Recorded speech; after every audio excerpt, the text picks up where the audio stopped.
應該講話係好似有咗阿妹妹之後，3個小朋友，佢其實1日嘅事冇問題，2日嘅事冇問題。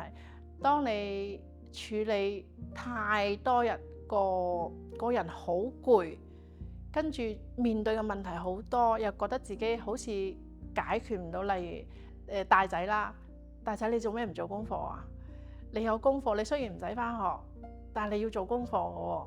咁你點解唔做啊？你做啦，唔做喺度玩。細仔碰碰撞撞，一唔小心一個唔留意撞到呢度，哎呀，好似處理唔到佢喎。跟住阿妹嗰邊喊，肚餓喊，跟住好似同一時刻，哎呀，阿妹又喊，細佬又整到呢度，哥哥又唔做功課，好似媽咪唔陪佢，佢就唔做，成個人好似，哎呀，當好多嘢你好似你自己嘅辛苦，你攰，冇人明冇人知嘅時候，個情緒就累積，就會改刻啦。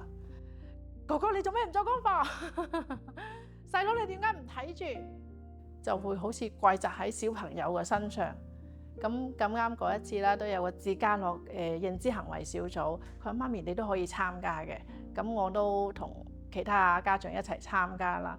咁佢有一個應該係循序漸進嘅方法嘅。咁可能最開始會講到有啲故事。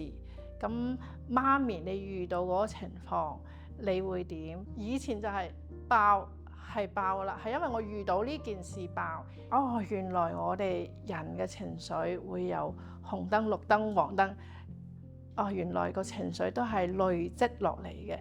當你知自己嘅情緒就嚟去爆煲之前，我哋要揾到一個方法，去適合自己嘅方法，去幫自己嗰個情緒再降翻低落嚟。